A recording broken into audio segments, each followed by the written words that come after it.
상견례 장소로 향하는 길은 아름다웠습니다. 길가에 핀 꽃이 내 마음까지 향기로 물들이는 오후였죠. 미혼모인 나는 온갖 어려움을 이겨내고 딸을 훌륭한 의사로 키워냈습니다. 세상의 차가운 시선을 오로지 딸 하나만 바라보며 버텨냈죠. 그런 딸이 병원장의 며느리가 된다니 지난 세월을 보상받는 기분이었습니다. 고급 한정식집의 룸에서 상견례가 시작되었습니다. 예비사돈 부부는 인자한 미소로 우리 모녀를 맞이했습니다. 특히 병원장님은 딸이 의대에 입학해서 전문의로 성장하는 과정을 오롯이 지켜본 은사님이었기에 딸을 바라보는 눈빛이 더욱 따뜻했습니다. 진이 같은 훌륭한 며느리를 맞이하게 되어 정말 기쁩니다. 저야말로 사돈댁 같은 훌륭한 집안의 딸을 보내게 되어 감개무량합니다. 화기애애한 분위기 속에서 덕담이 오갔습니다. 딸 진이가 의사로서 얼마나 성실하고 유능한지, 예비사위 수호가 얼마나 착하고 바른 청년인지 서로 칭찬했습니다. 나는 딸이 이렇게 좋은 사람을 만나 결혼하게 된 것에 감사하며 눈시울이 붉어졌습니다. 식사가 어느 정도 진행되었을 때 병원장님이 내게 조심스레 물었습니다. 진이 아버지가 누구죠? 여태 불편해할까봐 안 물어봤는데 결혼을 앞둔 이 마당에 누구 씨인 줄은 알아야 하는 거 아닙니까? 순간 숨이 막혔습니다. 미혼모로서 가장 숨기고 싶었던 부분, 가장 두려워했던 질문이었습니다. 애아빠는 임신한 사실을 알고서도 나를 버렸습니다. 어느 날 갑자기 전화번호와 주소가 모두 바뀌어 달리 연락할 방도가 없었기에 딸은 아빠의 얼굴조차 모르고 자랐습니다. 아, 그게 진이 아빠는 임신 직후부터 연락이 안 돼서요. 임신을 한 걸 알고서도 연락이 두절됐다고요? 어허, 그런 무책임한 사람이 있나? 대체 누굽니까? 누가 그런 나쁜 짓을 한 겁니까? 나는 대답을 망설였습니다. 뭐라고 설명해야 할까? 사실대로 말해야 할까? 아니면 적당히 둘러대야 할까? 머릿속이 복잡하던 찰나 문이 열리더니 중년의 남성이 안으로 들어왔습니다. 그의 얼굴을 보는 순간 나는 충격으로 온몸이 굳었습니다. 20년 전 나를 버리고 떠났던 그 인간, 딸아이의 아빠였습니다. 그는 내 얼굴을 보지 못한 채 사돈에게로 다가가 인사를 했습니다. 역시 형님이 맞으셨네요. 아니, 성일이 네가 여긴 어쩐 일이야? 바로 옆방에서 식사를 하고 있는데 형님과 비슷한 웃음소리가 들리더라고요. 혹시나 하고 직원에게 물어봤더니 수호 이름으로 예약이 돼 있길래 잠시 인사차 들렀습니다. 내 웃음소리가 그렇게 특이한가? 옆방에서 듣고도 바로 알아차릴 만큼. 그는 또 한 번 호탕하게 웃었습니다. 멀리서도 누군지 알아챌 수 있을 정도로 크고 특이한 웃음소리였습니다. 한바탕 웃어젖힌 예비사도는 동생에게 우리 모녀를 소개했습니다. 인사해. 이쪽은 장차 우리 며느리가 될 유진희 양. 그리고 그 옆에는 사돈 되실 유진희 양의 어머니셔. 안녕하세요. 유정아입니다. 그제야 나를 알아본 애아빠는 잠시 멈칫했을 뿐 아무렇지도 않게 인사를 했습니다. 처음 뵙겠습니다. 수호 삼촌 되는 김성일이라고 합니다. 깍듯한 인사 후 나는 말없이 그를 노려보았습니다. 심장이 미친 듯이 뛰고 숨쉬기가 힘들었습니다. 20년 만에 그것도 딸의 상견례 자리에 애아빠가 나타나다니 그저 모른 채 하고 지나칠 수가 없었습니다. 처음 뵙겠습니다라고? 우리가 정말 처음 보는 게 맞아요, 김성일 씨? 오랜만에 보는 게 아니고요? 아, 사부인께서 우리 성일이와 아는 사이셨습니까? 원장님, 조금 전에 우리 진이가 누구 씨인지 물으셨죠? 바로 이 남자의 씨예요. 여기 있는 원장님 동생이 바로 내 딸의 아빠입니다. 폭탄 발언에 모두가 얼어붙었습니다. 시선이 일시에 애아빠에게로 쏠렸지만 그는 눈 하나 까딱하지 않고 고개를 갸우뚱했습니다. 제가 따님의 아빠라고요? 아니, 어떻게 이런 말도 안 되는 무슨 오해를 하신 것 같은데 저는 맹세코 이 자리에서 사부인을 처음 뵙습니다. 그는 한치의 흐트러짐도 없었죠. 멘탈이 완전히 무너져버린 나와는 달랐습니다. 어떻게 그렇게 아무렇지도 않게 날 모른다고 할 수가 있어? 당신이 어떻게 나를 몰라? 성일 씨, 나 유정아야. 그리고 여기 있는 내 딸은 당신이 날 버리고 사라졌을 때 내 뱃속에 있던 아이. 그 아이가 바로 여기 있는 진이야. 이 아이가 바로 당신 딸이라고. 모두 충격으로 눈이 휘둥그레졌습니다. 딸 진이 역시 믿을 수 없다는 표정으로 나와 그 인간을 번갈아 보았습니다. 성일아, 이 말이 사실이니? 아닙니다. 절대 아니에요, 형님. 무슨 오해가 있는 것 같습니다. 오해라니? 무슨 오해? 당신이 한국대 영문과 다니던 시절에 우리 집 반지하에서 자취했었잖아. 매번 월세도 제대로 못 내던 당신을 우리 엄마가 밥이며 반찬이며 해주며 거뒀잖아. 교수가 꿈이던 당신이 집안 형편 때문에 그 꿈 포기하고 언론고시 준비한다고 할 때도 부모님은 늘 당신을 응원했어.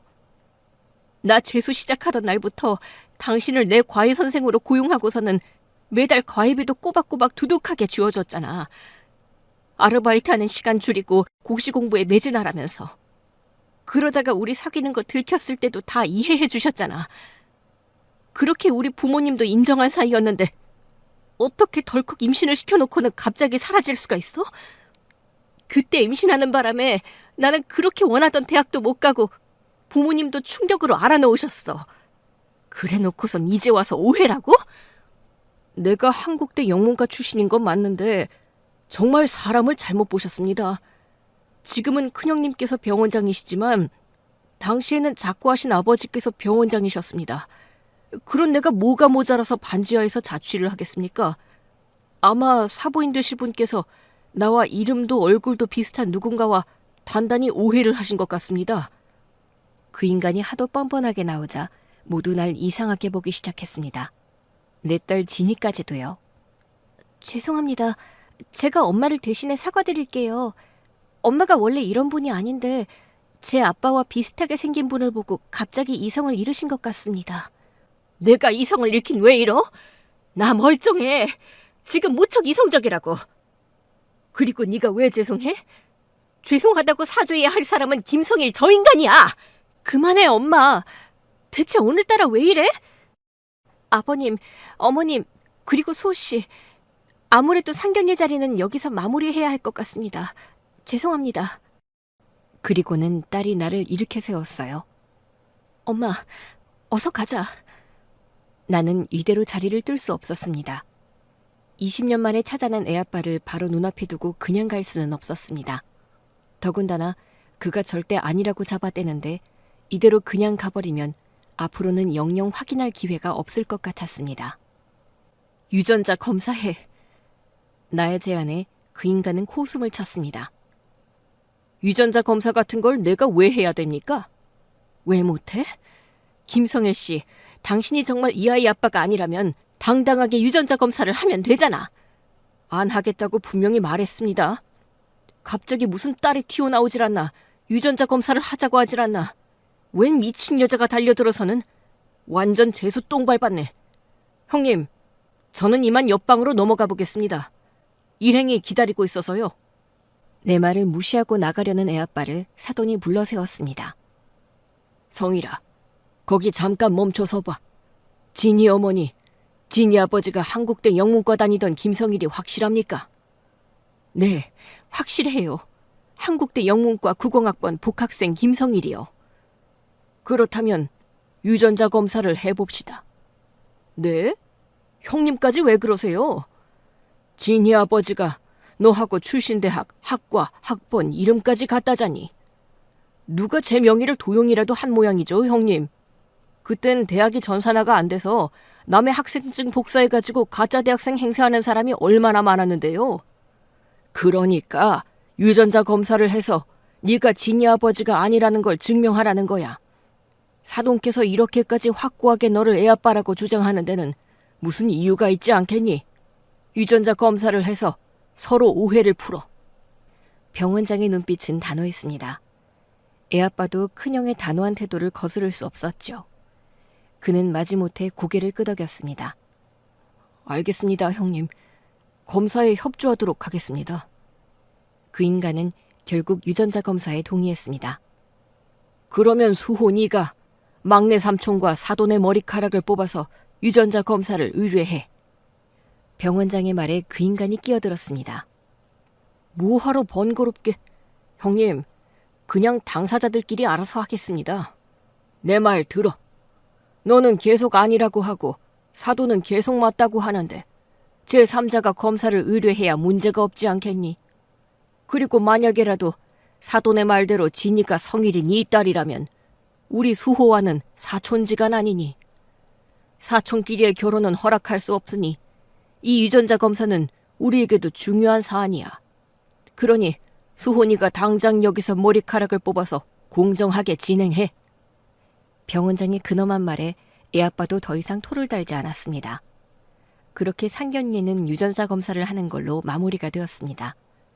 꽃내음을 맡으며 이곳에 도착할 때만 해도 상상하지도 못한 결말이었죠. 딸 진이는 차를 타고 집에 도착할 때까지 아무 말도 하지 않았습니다. 극심한 충격과 혼란에 빠진 듯 나와는 한마디 말도 섞으려 하지 않았습니다. 갑작스레 아빠의 존재를 폭로하고 상견례 자리를 망쳤다는 이유에서였습니다. 나 역시 마음이 편치 않았습니다. 다른 사람들은 몰라도 나는 알고 있었습니다. 김성일 그 인간이 진이 아빠가 분명하다는 것을요. 그렇다면 진이는 남자친구와 헤어질 수밖에 없었습니다. 사촌끼리 결혼을 하도록 그냥 둘 수는 없으니까요. 얼마 후 유전자 검사 결과가 나왔다고 연락이 왔습니다. 나는 딸과 함께 약속 장소로 향했습니다. 검사 결과는 당연하게도 친자 관계가 맞는 것으로 나왔습니다. 내 말이 진실이었고 그 인간의 말은 모두 뻔뻔한 거짓이었습니다. 병원장은 분노에 차서 소리를 질렀고 예비사위 수호는 충격으로 말을 잇지 못했습니다. 딸 진이는 혼란과 슬픔에 잠겼죠. 긴 침묵 끝에 병원장님이 입을 열었습니다. 당장 이 결혼은 없던 일로 하겠습니다. 대신 진이가 우리 집안 사람인 걸 알게 됐으니 정식으로 호적에 올리는 걸 논의해 보겠습니다. 계속 엄마를 따라 유씨성을 쓰게 둘 수는 없으니까요. 그리고 성일이는 나를 따로 좀 보자. 그 인간이 큰형님을 따라 나가려는데 내 딸 진이가 입을 열었어요.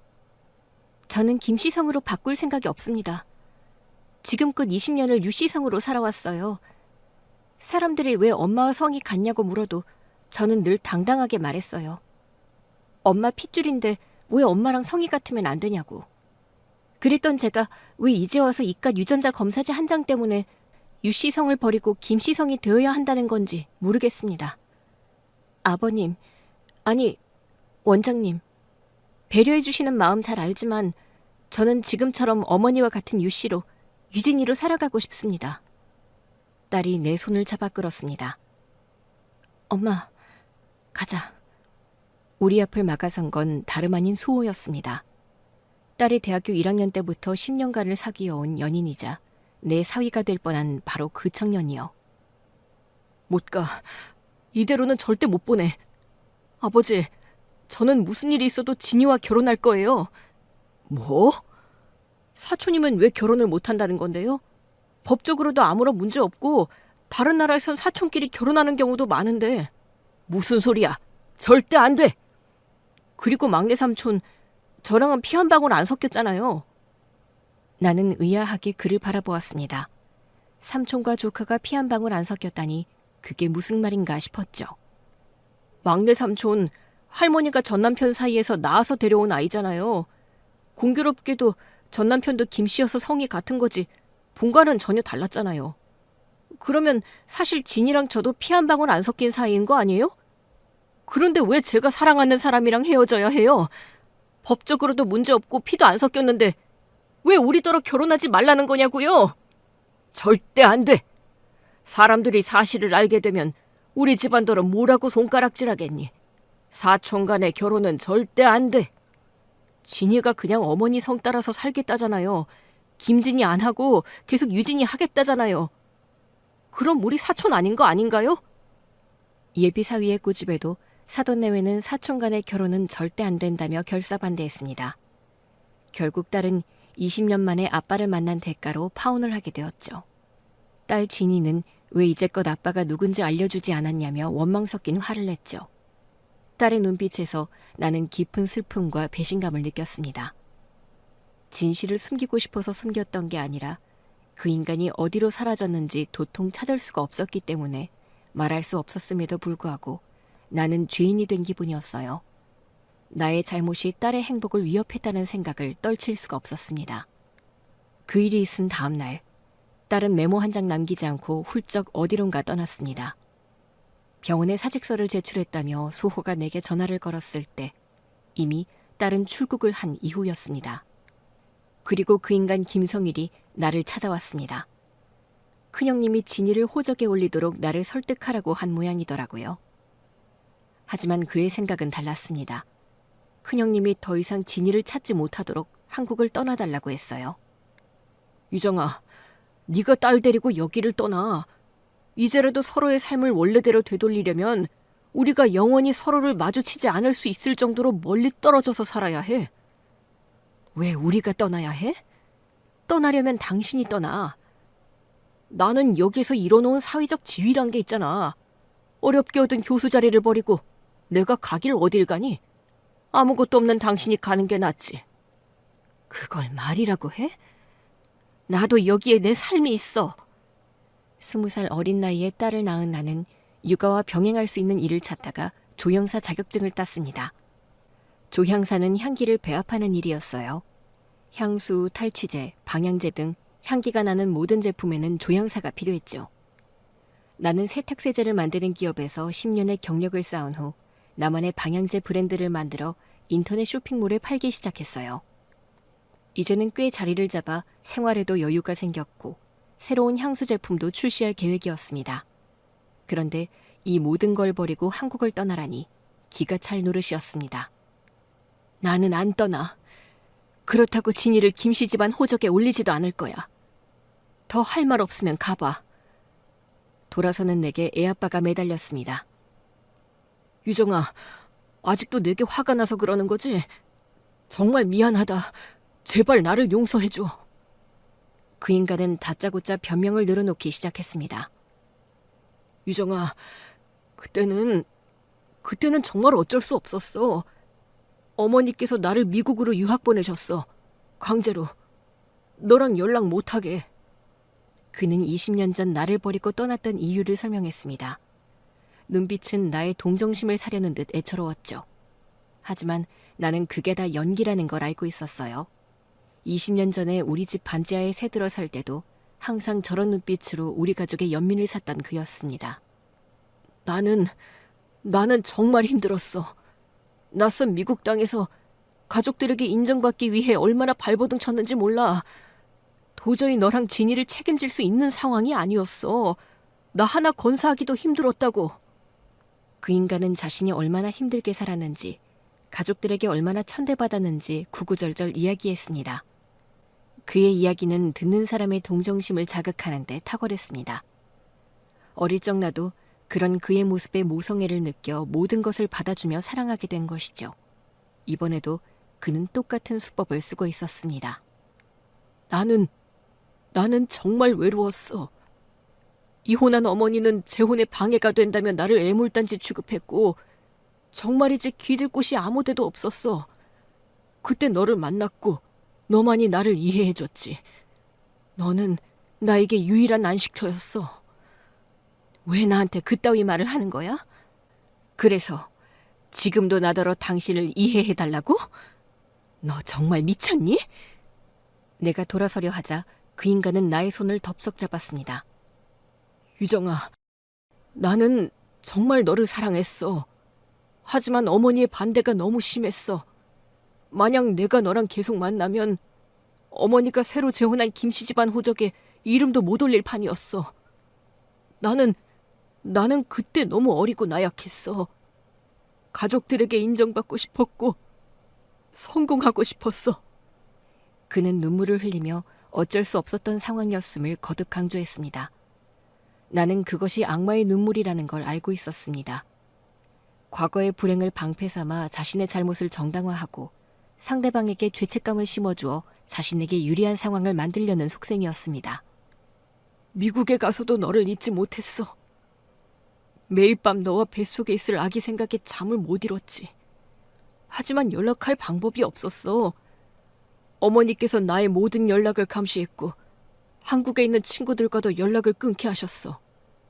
나는 완전히 고립된 채로 살 수밖에 없었어. 나는 정말 너와 진이를 버린 게 아니야. 그저 상황이 나를 그렇게 만든 거야. 나도 사실은 너와 같은 피해자야. 그 인간의 뻔뻔함에 나는 환멸을 느꼈습니다. 저절로 목소리가 커졌죠. 피해자? 당신이 어떻게 피해자야? 당신은 나를 그리고 내 딸을 버렸어. 내가 임신한 걸 알면서도 연락을 끊고 증발해버렸어. 20년 동안 우리의 존재를 외면하고 살았다고. 오로지 당신을 위해서, 당신의 성공을 위해서. 상황이 어땠든 당신은 파렴치한 이기주의자야.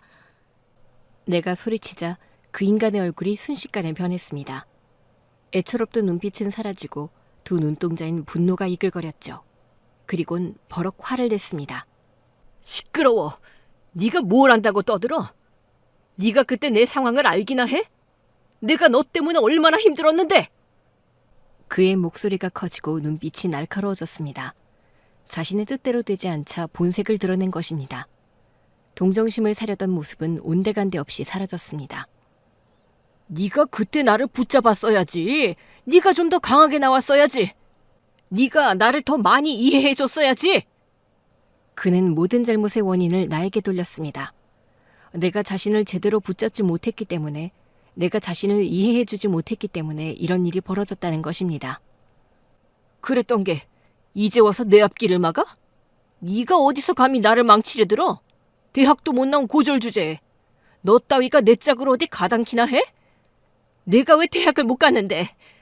대학 합격 통지서 받은 날 진이 임신한 걸 알게 됐어. 그래서 난 내 성공 대신 뱃속에 잉태된 생명을 선택한 거야. 학업도 포기하고 아이를 위해 살아온 내게 그런 비난을 해? 네 짝으로 가당키나 하냐고? 그러고도 네가 인간이야? 인간이 아니면 짐승만도 못한 놈. 내 말에 그는 때릴 것처럼 손을 치켜들었죠. 네가 감히 어디서 나한테 짐승이라고. 나는 두려움에 떨며 뒷걸음질 쳤습니다. 그의 눈빛은 20년 전에 나를 버리고 떠날 때보다 더 차갑고 무서웠습니다. 가면 뒤에 숨겨진 그의 폭력적인 본성이 드러난 것입니다. 내가 시키는 대로 네 딸과 함께 한국을 떠나. 싫어. 내가 왜 당신이 시키는 대로 해야 되는데? 어디서 이게 꼬박꼬박 말대답이야. 그의 손이 내 뺨을 내려치려는 순간 다른 남자의 손이 그의 손목을 꽉 붙잡았습니다. 나는 움찔하며 고개를 들었습니다. 수호가 서 있었습니다. 예비 사위였던 수호가 그 인간의 손목을 있는 힘껏 움켜쥐고 있었습니다. 이게 무슨 짓이에요, 막내 삼촌? 수호야, 나는 그런 게 아니라 대체 여긴 왜 오신 거예요? 진이를 김씨 가문 호적에 올리는 일 때문에 상의 좀 하러 온 거야. 상의를 한다면서 어머니는 왜 때리려고 한 건데요? 때리다니. 누가 누굴? 그건 완전 오해야. 나는 그냥 어깨에 벌레가 앉았길래 떼주려고 한 거야. 이 삼촌은 절대 누굴 때리거나 하는 사람이 아니야. 평화주의자라고. 그러니까 제발 이 손 좀 놔줄래? 수호는 그제야 그 인간의 손목을 놓아주었습니다. 어머니와 할 얘기가 있으니 삼촌은 그만 가보세요. 할 얘기는 나도 있어. 내가 어른이니 오늘은 수호니가 삼촌한테 양보해라. 무슨 얘기를 하실 건데요? 아까 말했잖아. 진이를 호적에 올리는 일 때문에 왔다고. 그렇다는 분이 왜 아직 숙모한테는 아무런 얘기도 안 하신 거예요? 숙모, 너 혹시 그 사람한테 진이 얘기를 했니? 아니요, 아직요. 그런데 삼촌이 지금 자리를 안 비켜주시면 지금 바로 숙모한테 전화를 걸어서 그 얘기를 할까 하고요. 숙모에게 모르고 있던 딸이 생겼다고 하면 어떤 반응을 보이실지 궁금하네요. 알았어, 갈게. 지금 바로 갈 테니까 네 숙모한테는 절대 얘기하면 안 돼. 쉿. 부인 얘기가 나오자 그 인간은 오금을 저리며 내뺐습니다. 다음에 다시 오겠다는 말을 남기고서요. 어머니, 괜찮으세요? 삼촌이랑 무슨 얘기하셨어요? 나더러 진이 데리고 한국을 뜨라고 하더라. 자기는 싫은데 큰형님이 자꾸 진이를 호적에 올리라고 성하시니 우리가 어디 안 보이는 대로 꺼져줬으면 하는 것 같아. 근데 그 숙모라는 사람 말이다. 어떤 분이시니? 알고 싶으세요? 조금 궁금하구나. 어떤 사람이길래 그 인간이 오금을 저리며 내빼는지. 그러자 수호가 휴대폰으로 인터넷 기사를 검색해서 보여주었습니다. 어머니, 이거 보세요. 막내 삼촌이랑 숙모의 인터뷰가 실린 기사예요. 기사? 나는 수호가 내미는 휴대폰을 받아보았습니다. 영문학과 교수 부부, 김성일, 손지숙이라는 제목의 기사가 떠있더군요. 사진 속 두 사람은 많이 배우고 성공한 사람 특유의 여유있고 우아한 모습이었습니다. 기사에는 부인 손지숙의 할아버지가 장관까지 지낸 명문가 집안이라는 내용도 포함되어 있었습니다. 그들은 사회적으로 존경받는 교수 부부이자 명문가 자제였습니다. 조향사로서 독자적인 방향제 브랜드를 론칭한 나 역시 나름의 성공을 했지만 그들의 집안과는 비교할 수 없었습니다. 그들은 나와는 완전히 다른 세상에 사는 사람들이었습니다. 기사를 읽던 나는 한 구절에 시선이 머물었습니다. 대학 시절 첫눈에 서로에게 반한 두 사람은 한국에서 약혼을 하고 함께 미국 유학을 떠났다? 소호야, 이 기사가 정말 사실이니? 네, 저도 그렇게 알고 있어요. 한국에서 약혼을 한 다음 함께 미국 유학을 가서 석박 샀다고 바로 결혼한 걸로요. 아니, 나한테는 분명 어머니 때문에 강제로 미국에 갔다면서 그래서 나한테 연락할 수가 없었다고 했는데 막내 삼촌이 그랬어요? 억지로 미국에 가서 연락할 수가 없었다고? 그래. 그리고 이 기사가 사실이라면 나와 만나고 있을 때도 양다리였던 거야. 아, 이 쓰레기. 내 삼촌만 아니면 진짜 한 대 패주고 싶네요. 너희 할아버지와 할머니가 결혼한 건 1995년이 맞니? 너무 어릴 때라 정확하게는 모르겠지만 그 즈음일 거예요. 내가 임신하기 전부터 양다리를 걸치고 있다가 자기 엄마가 새아빠와 결혼을 하자마자 집안끼리 합의를 봐서 약혼을 했겠구나. 나는 그것도 모르고 혼자서... 어떻게 된 인간이 입만 열면 거짓말이니? 한숨이 절로 나왔습니다. 기사를 더 보다간 속에 열불만 터질 것 같아 수호에게 휴대폰을 돌려주었습니다. 그런데 너는 무슨 할 말이 있어서 찾아온 거니? 어머니, 진이랑 저 허락해주세요. 무슨 말이야 그게? 제가 진이 찾아서 잘 설득해 볼 테니 어머니께서 우리 결혼 허락해달라고요. 안 된다. 왜요 어머니? 사실 막내 삼촌이랑 저 피 한 방울 안 섞였다는 거 어머니도 잘 아시잖아요. 네 할머니가 제가 하면서 데려온 전남편 자식이 애아빠였으니 당연히 피는 안 섞였지. 그래도 안 돼. 대체 왜 안 된다고 하시는 거예요? 어머니도 우리 부모님처럼 사촌이라서 안 된다고 하시는 거예요? 피 안 섞인 사촌이 뭐가 그리 대수라고요? 사촌은 개뿔. 난 그냥 우리 진이가 김씨 집안에 들어가는 자체가 싫어. 그 집안 호적에 올리는 것도 싫고 너랑 결혼해서 그 인간을 집안 어른으로 모셔야 하는 건 더 싫고 여기서 더 엮이지 말고 각자 갈 길 가는 게 서로에게 더 좋다고 봐. 나는. 진이가 막내 삼촌을 집안 어른으로 모시는 게 싫으시다고요? 그럼 막내 삼촌이 사라지면 되겠네요. 그게 무슨 말이니? 수호는 별 대답 없이 자리를 떠났습니다. 막내 삼촌이 사라지면 된다는 말의 뜻이 무엇이었는지는 다음날 저녁에 알 수 있었습니다. 수호의 막내 숙모이자 그 인간의 부인이 나를 찾아왔거든요. 부인은 기사에서 봤던 모습 그대로 우아하고 세련됐더군요. 가게로 들어온 그녀는 방향제를 고르는 척하다가 내게 차갑게 인사했습니다. 유정아 씨 되시죠? 네, 그런데요? 누구신지... 저는 김성일 씨 부인 되는 사람입니다. 드릴 말씀이 있어서 찾아왔어요. 바람을 피운 것도 죄를 지은 것도 아닌데 가슴이 철렁 내려앉았습니다. 나는 허브티로 손님을 대접하고는 가게 문을 닫았습니다. 아무래도 빨리 끝날 얘기가 아닐 거라는 느낌이 들었거든요. 행여나 얘기 중에 손님이 오기라도 하면 곤란할 것 같았습니다. 하실 말씀이란 게 뭔가요? 어젯밤에 수호가 술에 취해서 저를 찾아왔어요. 상견례에서 있었던 일, 그리고 진이가 김성일 씨 딸이라는 사실까지 모두 이야기했습니다. 그녀의 얼굴에는 당혹감과 분노가 서려 있었습니다. 하지만 배운 사람답게 감정을 숨기고 애써 차분하게 말했죠. 본론부터 말씀드리겠습니다. 진이를 제 딸로 호적에 올리는 일은 절대 없을 겁니다. 저희 부부의 명예와 사회적 이미지를 위해서라도 그런 일은 있을 수 없습니다. 나는 그녀의 말에 코웃음을 쳤습니다. 그 말씀 하러 오셨으면 헛걸음 하셨네요. 그게 무슨 말이죠? 나도 내 딸을 그쪽 호적에 올릴 생각은 추호도 없으니까요. 지난 20년 동안 아빠 없이 잘 자랐고 앞으로도 그럴 겁니다. 그때도 지금도 그리고 먼 미래에도 내 딸은 나와 같은 유시성을 쓸 거고요. 나의 단호한 대답에 그녀는 잠시 놀란 듯했습니다. 모르긴 몰라도 내가 딸을 호적에 올리거나 그들의 삶에 끼어들 것이라고 생각한 덕분이겠죠. 따님이 계속 유시성으로 살아간다니 다행이군요. 하지만 어찌되었든 따님의 존재가 외부에 알려지는 것은 곤란합니다. 그래서 드리는 말씀인데 따님이 미국으로 유학을 하면 어떨까요? 미국 의사 면허를 딸 때까지 비용은 전적으로 저희 쪽에서 부담하겠습니다. 단 어머니도 함께 미국에 가시는 조건으로요. 지금 우리 모녀더러 한국에서 꺼져달라는 말씀이세요? 최대한 서로가 멀리 떨어져 사는 게 좋을 거란 말씀을 드리는 겁니다. 어떻게 지 남편이랑 똑같은 말을 하냐? 뭐라고요? 싫습니다.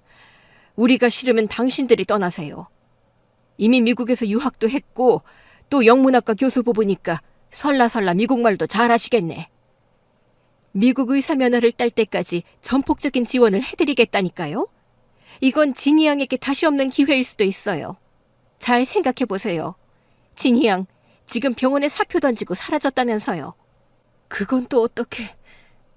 수호가 다 말했어요. 진희 양이 일 때문에 사라졌는데 어떻게 할 거냐고. 사라진 거 아니고 여행 간 거예요. 그리고 곧 돌아올 거고요. 우리 진이가 지 엄마를 두고 어디 멀리 떠날 애가 아니에요. 평생 우리 둘이 의지하고 살아와서. 그러니까요. 뭐가 그러니까예요? 그러니까 평생 엄마와 둘이 의지하고 살아온 진희 양이 왜 갑자기 말도 없이 아니, 여행을 떠났을까요? 바로 이곳을 떠나고 싶다는 방증 아닐까요? 생각해 보세요. 여행을 갔다는 것 자체가 자기를 버린 아빠도 없고 집안 문제로 꼬여버린 남자친구도 없는 그런 곳에서 자유롭게 살고 싶다는 의미잖아요. 어머니? 내가 왜 그쪽 어머니예요? 따님을 생각해서 현명한 결정하시길 바랄게요. 진희 양은 이 모든 걸 잊을 수 있는 먼 곳으로 떠나길 바랄 겁니다. 일주일의 기한을 드리겠습니다. 그 사이에 마음이 바뀌시면 여기 명함에 적힌 번호로 연락 주세요. 그녀는 명함을 테이블 위에 올려놓고는 자리를 떠났습니다. 향긋하게 우려낸 허브티는 입에도 대지 않은 채였죠. 나는 멍하니 자리에 앉아 허브티를 마셨습니다. 그녀의 마지막 말이 자꾸만 머릿속을 맴돌았어요. 우리 딸은 정말 모든 걸 잊을 수 있는 먼 곳으로 떠나길 바라는 걸까? 그렇다면 내가 함께 해야 하지 않을까? 그런 생각이 들었습니다. 일주일은 쏜살같이 지나갔습니다. 나는 슬슬 딸아이가 걱정되기 시작했습니다. 그저 잠시 여행을 떠났다기에는 다소 긴 시간이었기에 혹시 안 좋은 일이라도 생긴 건 아닌지 걱정이 몰려왔죠. 언제쯤 딸아이가 돌아오려나 기다리던 저녁 무렵이었습니다. 기다리던 사람은 오지 않고 반갑지 않은 손님이 찾아왔습니다. 그 인간이 돈뭉치와 서류 몇 장을 들고 왔습니다. 유정아, 얘기 좀 하자. 왜 또 왔어? 와이프가 다녀갔었지? 알면서 왜 물어봐? 와이프가 일주일 기한을 줬다는데 아무런 답이 없다면서 이걸 받아오라더라고. 애아빠가 서류를 내게 건넸습니다. 서류의 최상단에는 비밀 유지 각서란 글씨가 큼지막하게 박혀 있었죠. 비밀 유지 각서? 유정아, 네가 진이랑 관련된 비밀을 외부에 발설하지 않겠다는 각서야. 진이가 너한테는 비밀이었니? 딸이 극구 숨기고 싶은 존재였냐고. 그 인간은 내 말을 귓등으로도 안 듣고 자기 할 말만 했습니다. 거기 사인 좀 해줘. 와이프가 거기 사인 못 받아오면 집에 들어오지 말래. 내가 왜 당신이 집에 들어가고 말고까지 관여를 해야 돼? 나는 몰라. 사인 안 할 거야. 그러니까 당장 나가. 여기 이거 받아. 뭐야 이게? 애아빠가 내미는 봉투를 열어보니 5만 원권 현금이 가득 들어 있었습니다. 이거 받고 제발 여기 사인 좀 해줘. 자신의 과거를 숨기기 위해 돈으로 내 입을 막으려는 인간. 그의 눈빛은 절박한 동시에 비열했습니다. 나는 애아빠를 다시 만난 때부터 지금까지의 하루하루를 돌이켜봤습니다. 그 시간 동안 20년 전 임신한 나를 두고 말도 없이 사라진 데 대한 진심 어린 사과는 없었습니다. 화가 치밀어 올랐습니다. 우리 모녀의 존재가 애아빠에게는 숨기고 싶은 치부에 불과하다는 사실에 치가 떨렸죠. 야, 김성일. 뭐? 야, 김성일? 너 미쳤어? 김성일 네 부인한테도 말했지만 너희 돈 필요 없어. 그리고 내 딸의 존재는 이따위 돈으로 거래할 수 있는 게 아니야. 알겠어? 제발 유정아, 부탁이야. 이렇게 빌게. 나 이 서류에 사인 못 받아가면 집에서도 쫓겨나고 교수 자리에서도 잘릴지도 몰라. 우리 장인어른이 지금 내가 있는 대학 재단 이사장이시거든? 장인어른이 나한테 30이나 된 딸이 있다는 걸 알아봐. 나 진짜 모가지야. 이 모가지는 네가 챙겨. 왜 나한테 와서 난리야? 그 인간은 또다시 나에게 매달리며 자신의 처지를 호소했습니다. 어쩌면 인간이 이렇게 한결같이 못난 걸까요? 한때 이런 인간을 사랑했던 내 자신에게 화가 날 정도였습니다. 나는 절대 여기에 사인 못하니까 이거 가지고 당장 나가. 나는 돈 봉투를 그 인간의 가슴팍에 밀어넣었습니다. 그러자 그 인간은 다시 내 손에 돈 봉투를 쥐어주었죠. 그러길 수차례 내 손에 쥐어진 돈 봉투를 다시 그 인간에게 건네려는데 딸이 들어왔습니다. 엄마, 지금 뭐 하는 거야? 오해하기 딱 좋은 상황이었습니다. 내 손에 돈 봉투가 들려 있었으니까요. 그 돈은 또 뭐고? 딸은 테이블 위에 놓인 비밀 유지각서를 들어보았습니다. 비밀 유지각서? 여기 사인하는 대가로 돈을 받은 거야, 엄마? 아니야, 진이야. 그게 아니라. 딸의 오해를 풀려고 다가가는데 애아빠가 사이에 끼어들었습니다. 맞아. 바로 그거야. 돈이란 게 말이다. 복잡한 상황을 해결하기엔 가장 쉬운 방법이잖니? 아니야, 진이야. 이 인간 말 믿지 마. 진이야, 여기 비밀 유지각서에 사인한 후에 엄마와 함께 미국으로 가. 가서 미국 의사 면허 딸 때까지 이 아빠가 모든 비용을 지원하마. 안 간다고 했잖아. 돈이고 뭐고 다 필요 없으니까 어서 여기서 나가. 당신이 뭔데 간다 만다 결정을 해? 나는 지금 진이의 의사를 묻고 있는 거잖아. 그러니까 당신은 좀 빠져. 진이야, 아빠가 너한테 부족함 없이 다 해줄게. 지금까지 엄마랑 둘이서 힘들었잖아.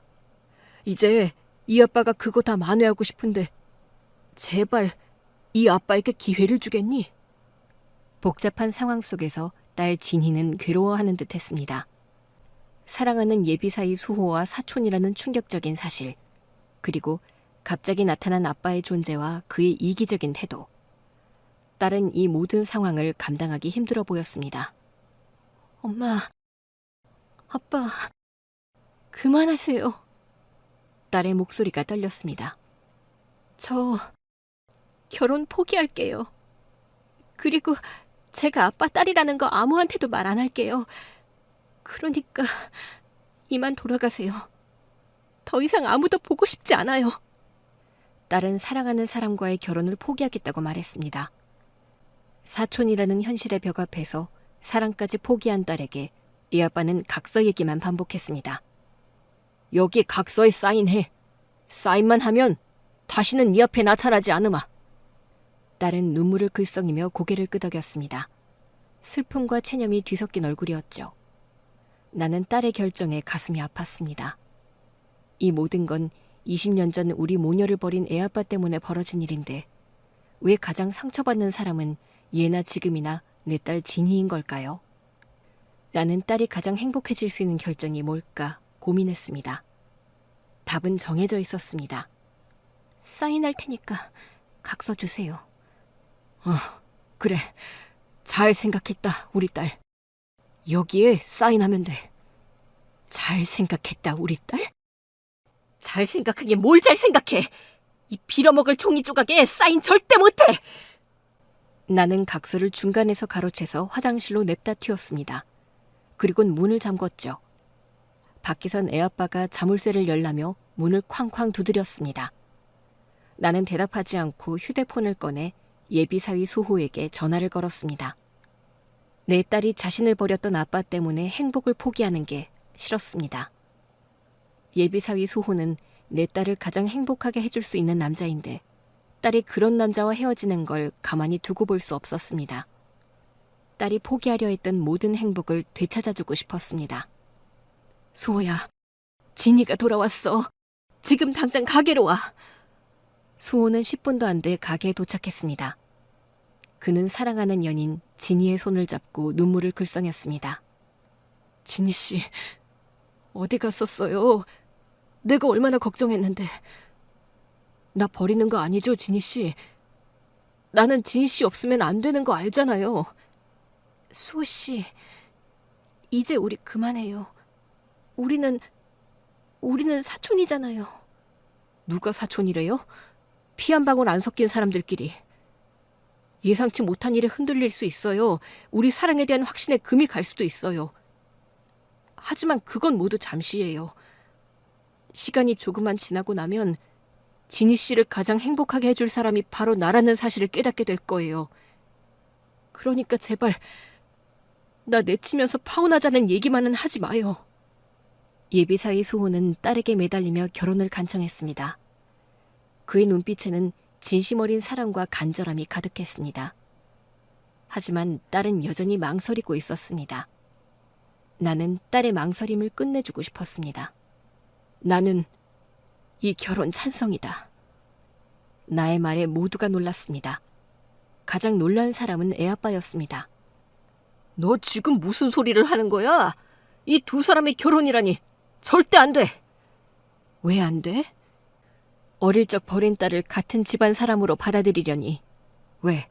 쫄려? 쫄리다니 무슨 그런 말을. 그럼 대체 왜 안 되는데? 이 결혼을 막아야 네 과거를 숨길 수 있으니까 그러는 거 아니야? 진이야, 너는 내 딸이야. 그러니까 아빠 말 듣고 수호랑 결혼하지 마. 너 진짜 나랑 한 집안에서 명절마다 얼굴 보면서 살 자신 있어? 진이야, 저런 헛소리에 일일이 대답할 필요 없어. 야, 김성일, 네가 진이랑 한 집안에서 명절마다 얼굴 볼 자신 없어서 그러는 거잖아. 그러면 네가 사라지면 되겠네. 당신 와이프가 준다던 미국 유학자금, 그거 가지고 당신이 가, 미국! 그걸 지금 말이라고 해? 너는 지금 딸의 행복을 위해서가 아니라 너의 명예를 위해서 이 결혼을 막으려는 거잖아.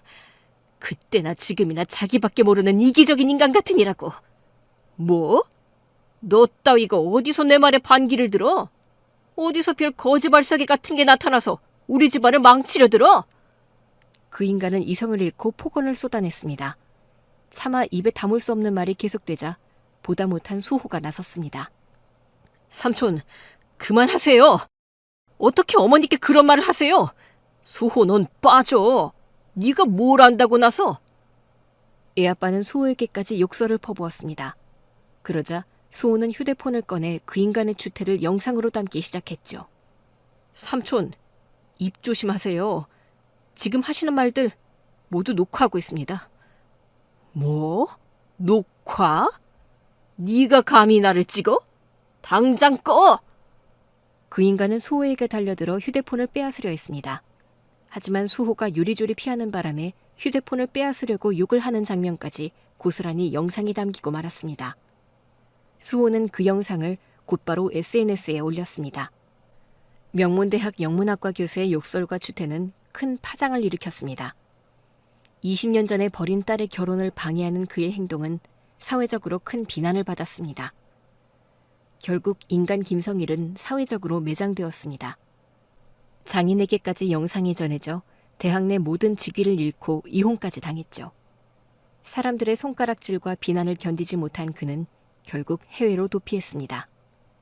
나를 버리고 딸의 존재를 외면했던 애아빠는 결국 자신의 이기심 때문에 모든 것을 잃었습니다. 반면 느닷없이 마주친 아빠 때문에 사랑을 포기하려 했던 딸 진희와 예비사위 수호는 현실의 벽을 넘어 사랑을 지켜냈죠. 하지만 두 사람의 결혼 문제는 아직 해결되지 않았습니다.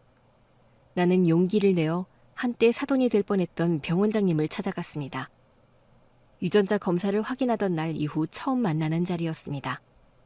나를 보는 그의 표정이 복잡 미묘했습니다. 원장님, 드릴 말씀이 있습니다. 나는 미혼모로서 겪었던 어려움 속에서도 딸이 얼마나 훌륭하고 착한 아이로 자라났는지 이야기했습니다. 딸과 수호가 서로 얼마나 깊이 사랑하는지도요. 우리 진희와 수호는 서로를 행복하게 해줄 유일한 배필입니다. 원장님께서도 아들이 행복하길 원한다면 이 결혼을 허락해 주십시오. 나의 진심 어린 부탁에 병원장님은 잠시 생각에 잠겼습니다. 수호에게서 그간 있었던 이야기를 모두 전해 들었습니다. 피 한 방울 섞이지 않은 동생이지만 그래도 제 형제의 잘못을 대신 사과드립니다. 그리고 홀몸으로 딸을 훌륭하게 키우신 사돈께 존경과 감사의 마음을 전합니다. 진심 어린 사과와 감사에 코끝이 찡해졌습니다. 저한테 잘못한 사람은 따로 있는데 이리 사과를 해주시니 몸둘 바를 모르겠네요. 그런데 원장님, 방금 저한테 사돈이라고 하신 것 같은데 제대로 들은 거 맞죠? 네, 사돈. 그러면 두 사람의 결혼을 허락하겠습니다. 집사람을 설득하는 데 시간이 좀 걸릴 것 같긴 하지만 아내도 워낙 진이를 좋아해서 결국엔 마음을 돌릴 겁니다. 제가 철없고 책임감 없는 제 막내 동생을 대신해서 진이를 딸처럼 아끼며 보살피겠습니다. 눈에 넣어도 안 아플 사랑스러운 딸을 저희 집에 보내주셔서 감사합니다. 병원장님이 마침내 딸과 수호의 결혼을 허락했습니다. 상견례의 파국 이후 우리는 서로의 아픔과 진심을 이해하며 진정한 가족이 되어갔습니다. 드디어 딸 진이의 결혼식 날이 밝았습니다. 아빠가 없는 딸을 위해 수호는 신랑 신부가 함께 입장을 하자고 제안했습니다.